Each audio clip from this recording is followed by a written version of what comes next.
PM Modi के ऐलान से चौंक गए पुतिन। दुनिया रूस को दुत्कार रही है, लेकिन भारत ने गले लगा लिया।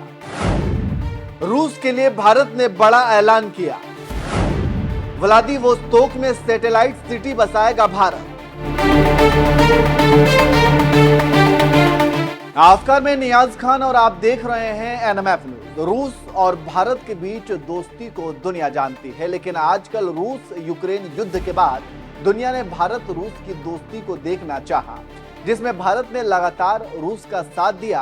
अब एक बार फिर भारत के ऐलान से रूस भावुक हो गया है और दुनिया देखती रह गई है।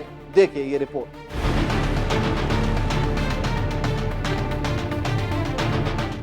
रूस भारत की दोस्ती के बारे में क्या पूछना। जब जब जुल्मी ने जुल्म किया, तब तब रूस ने भारत का समर्थन किया, चाहे वो 1971 हो या संयुक्त राष्ट्र संघ में अमेरिका के खिलाफ वीटो। हर जगह रूस ने भारत का साथ दिया है। अब एक बार फिर रूस मुश्किल में है तो भारत उसका समर्थन कर रहा है। अब उन्हीं रिश्तों पर एक बड़ी खबर आई है। खबरों की माने तो दोनों देशों में कामों केओ 226 हेलीकॉप्टरों की डील पर बातचीत जारी है। उसके अलावा भारत हिंद महासागर और दक्षिण चीन सागर के जरिए रूस के व्लादिवोस्तोक तक एक नया परिवहन गलियारा बनाने पर काम कर रहा है। इतना ही नहीं, भारत की प्लानिंग व्लादिवोस्तोक में एक सैटेलाइट सिटी बसाने की भी है। जानकारी देते चलेंगे, पिछले साल 2+2 की सबसे अहम बैठक यही हुई थी, जिसको लेकर दोनों देश सहमत थे। भारत ने रूस के सुदूर पूर्व में रणनीतिक रूप से महत्वपूर्ण व्लादिवोस्तोक के पास एक सैटेलाइट सिटी बनाने में रुचि व्यक्त की है। भारत पीएम मोदी की फॉर ईस्ट पॉलिसी के हिस्से के रूप में इस शहर में बंदरगाह, सड़कें और ऊर्जा बुनियादी ढांचा बनाना चाहता है।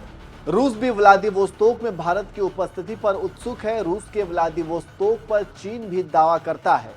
फॉर ईस्ट और आर्कटिक के विकास के लिए रूसी मंत्री एलेक्सी चेकनकोव के अनुसार मॉस्को और नई दिल्ली उत्तरी समुद्री मार्ग के साथ एक trans Arctic container shipping line और प्रसंस्करण सुविधाओं को लॉन्च करने की संभावना पर भी चर्चा कर रहे हैं।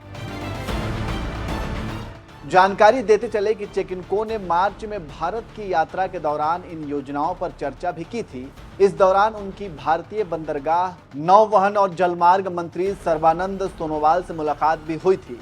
दोनों मंत्रियों ने भारत से यूरोप तक कार्गो ट्रांसपोर्ट के लिए एक वैकल्पिक मार्ग पर भी चर्चा की थी। इस दौरान पूर्वी जलमार्ग के जरिए भारत और रूस के बंदरगाहों का इस्तेमाल करते हुए व्यापार करने की बात हुई थी। भारत से व्लादिवोस्तोक तक एक कंटेनर भेजने की लागत मॉस्को से 30% कम है। स्वेज या पनामा नहरों के माध्यम से व्यापार की तुलना में आर्कटिक मार्ग समय की काफी बचत कर सकता है। यह दक्षिणी एशिया को यूरोप से सीधे जोड़ सकता है। सोवियत काल में इसका उपयोग मुख्य रूप से आर्कटिक में अलग थलग बस्तियों में माल की आपूर्ति के लिए किया जाता था। तो अगर ये तैयार हो गया तो भारत की धाक यूरोप में होगी और इसी को लेकर रूस भावुक है।